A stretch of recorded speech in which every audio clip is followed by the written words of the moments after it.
Bom dia, meus amigos. A paz de Jesus, o Mestre Supremo, esteja em nossos corações. Quando Mahatma Gandhi, o grande líder espiritual indiano, foi assassinado em 1948, Albert Einstein pronunciou a seu respeito uma frase que se tornaria célebre: as gerações futuras não acreditarão que alguém assim, em carne e osso, tenha passado pela Terra. Não sabia o grande físico alemão que alguém assim, em carne e osso, era seu contemporâneo e vivia numa pequena cidade no interior do Brasil. Seu nome, Francisco Cândido Xavier, cuja contribuição em favor do progresso e do bem-estar da humanidade foi tão grandiosa que, certamente, gerações futuras também terão dificuldade em compreender que alguém assim, em carne e osso, tenha passado por nosso mundo. Chico Xavier foi o maior médium psicógrafo de todos os tempos. Raros escritores alcançaram tão expressiva produtividade, e ninguém o fez como ele, que nos seus 412 livros psicografados abordou os mais variados gêneros literários: história, filosofia, ciência, religião, medicina, antropologia, psicologia, literatura infantil, literatura juvenil, contos, histórias. Se Chico, que jamais recebeu um centavo de direitos autorais, proclamasse serem de sua autoria e não dos espíritos os livros que psicografava, teria um lugar de destaque na Academia Brasileira de Letras como o maior escritor brasileiro de todos os tempos. Há obras de sua literatura mediúnica que são verdadeiras joias literárias, como é o caso de Paulo e Estevão, em que o Espírito Emmanuel nos apresenta a mais perfeita, mais completa biografia sobre São Paulo, Paulo de Tarso, apóstolo dos gentios. Valendo-se do que poderíamos chamar de uma historiografia espiritual, Emmanuel consultou os arquivos do infinito para responder a dúvidas a respeito da vida de Paulo, como, por exemplo, o fato de que ele não se casou. Na série André Luiz, há uma visão panorâmica do mundo espiritual, como jamais foi oferecida ao homem, culminando com o livro Evolução em Dois Mundos, que nos oferece subsídios para a solução de problemas relacionados com a teoria evolucionista de Charles Darwin. O mesmo Emmanuel nos apresenta um primoroso estudo numa série de livros, como Pão Nosso, Fonte Viva, Caminho, Verdade e Vida, Vinha de Luz, assim como quem destaca as pérolas de um maravilhoso colar. Emmanuel analisa versículo a versículo os ensinamentos de Jesus para trazer o Mestre para o nosso cotidiano. Ler esses livros é transferir o Evangelho para a prática, mostrar como deve ser o nosso comportamento a fim de que efetivamente estejamos vivenciando o Evangelho. Nos seus 75 anos de profícuos labores mediúnicos, Chico psicografou milhares de mensagens de espíritos dirigindo-se aos seus familiares, identificando-se pelo nome, as circunstâncias da morte, os fatos relevantes da sua vida, da intimidade da família e até com a assinatura. São mensagens gloriosas de imortalidade. Os familiares desencarnados dirigindo-se aos que ficaram na terra e dizendo-lhes: conservem a fidelidade à própria consciência, façam o melhor, trabalhem no campo do bem, esforcem-se pela renovação, a fim de que o nosso reencontro mais tarde se dê em bases de vitória sobre as provações humanas. ensejando-nos um luminoso porvir. É particularmente na poesia que se evidenciam as faculdades de Chico Xavier. Se proverbialmente o estilo é o homem, nos perto de 300 poetas, repetimos, 300 poetas desencarnados, que Chico psicografou, identificamos a sua personalidade em composições personalíssimas, enriquecidas pelos valores da espiritualidade. É Alta de Souza, com sua sensibilidade maravilhosa, falando-nos a respeito das lágrimas. Benditas sejam, torturando embora as lágrimas que a vida transfigura, na fonte generosa, viva e pura de perfeição e luz para quem chora.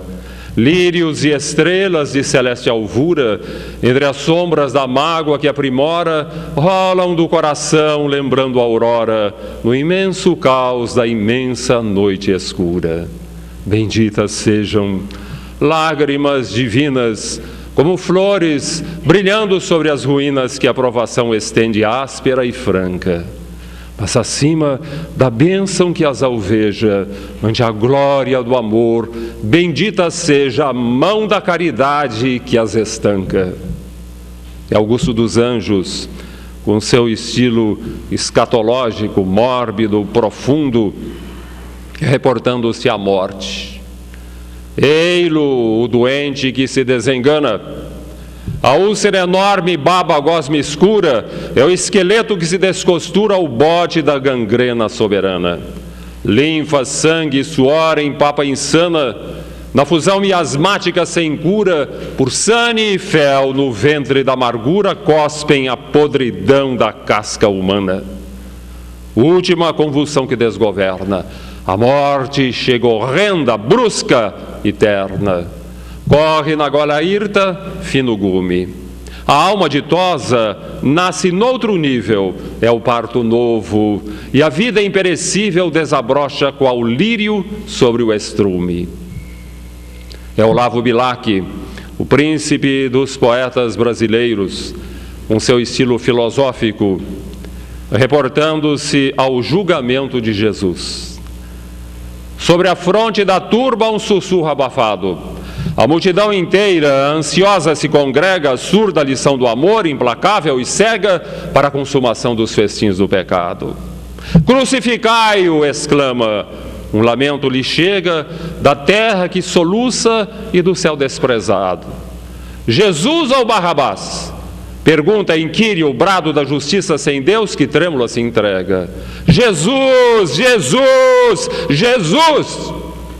A resposta perpassa como um sopro cruel do aquilão da desgraça, sem que o anjo da paz amaldiçoe ou gema. E debaixo do apodo, e ensanguentada a face, toma da cruz da dor para que a dor ficasse como a vitória da vida e a glória suprema. Mas não é do médium Chico Xavier que queremos falar, e sim do homem Chico Xavier, destacando um aspecto muito interessante de sua personalidade, que podemos evocar a partir de um episódio por ele mesmo contado. Chico atravessava uma grave crise de labirinto, uma labirintite. Quem sofre desse mal sabe quão terrível ele é. O mundo parece girar ao redor da pessoa vertiginosamente, e ela não consegue levantar a cabeça do travesseiro. Chico sofria e orava e pedia a proteção dos bons espíritos. Aparece diante dele o espírito do Dr. Bezerra de Menezes, o grande médico dos pobres, baluarte do espiritismo nos primórdios da doutrina em nossa terra. E Chico, vendo o doutor Bezerra de Menezes junto de si, foi logo apelando: ah, doutor Bezerra de Menezes, eu estou mal, doutor, estou passando muito mal, eu preciso melhorar. Eu sei que como gente eu não mereço, eu me sinto assim como uma besta colocada a serviço do espiritismo, um burrico a puxar a carroça da mediunidade. Eu quero voltar, doutor, para a minha carroça, o senhor me ajude, eu preciso sarar. Sei que como uma besta, um burrico a serviço do espiritismo, eu mereço, embora como gente eu não mereça ajuda, mas me ajude como uma besta, doutor. E o doutor Bezerra de Menezes achou estranha aquela colocação de Chico e lhe disse: besta você, Chico, um burro a serviço do espiritismo? E eu quem sou então? Ah, doutor, o senhor é o veterinário de Deus que veio aqui para me ajudar. E Chico contou este episódio num programa de televisão, onde lhe perguntaram se os espíritos têm bom humor. E ele ilustrou a sua resposta com esse episódio, dizendo que tem bom humor sim, tanto que o doutor Bezerra de Menezes recebeu com uma sonora risada a sua observação de que ele era o veterinário de Deus. Assim como neste episódio, nós sempre poderemos identificar a natureza dos espíritos que se manifestam nos centros espíritas pelo seu estado de ânimo. Espíritos mal encarados, severos, irritados, agressivos, solenes, ainda que se intitulem mentores espirituais, lembram o refrão do samba famoso de Dorival Caymmi: quem não gosta de samba, bom sujeito não é. É ruim da cabeça ou doente do pé. Espírito que não estima o bom humor, bom espírito não é. Traz perturbação na cabeça e coração sem fé. Assim como no plano espiritual, no plano físico, nós vamos identificar os missionários autênticos, aqueles que vêm para deixar a terra melhor, pelo seu bom humor. São espíritos que sabem perfeitamente que tristeza não paga dívidas e que os sofrimentos maiores não são decorrentes das atribulações da vida, e sim da maneira como encaramos essas atribulações.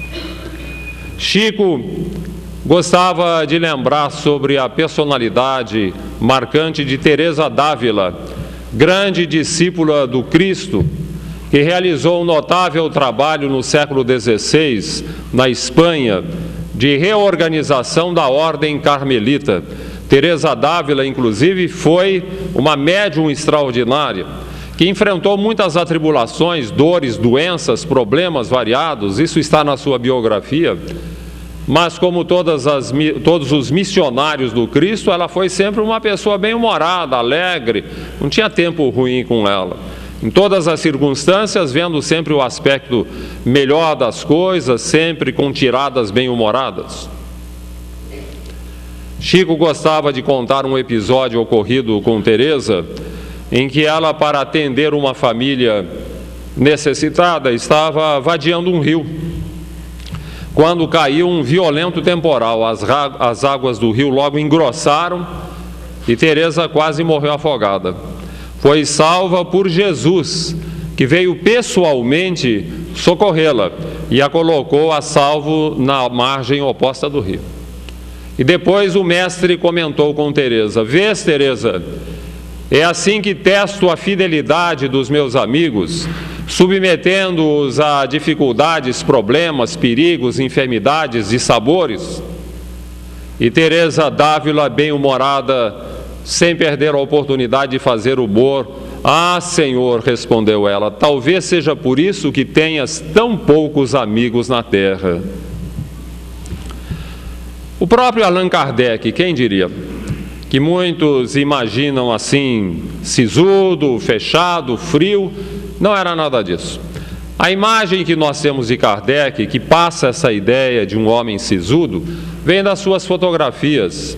Não podemos esquecer que as fotografias feitas com Kardec, nos primórdios inclusive da arte da fotografia, em meados do século XIX, exigiam sempre que o modelo ficasse sério.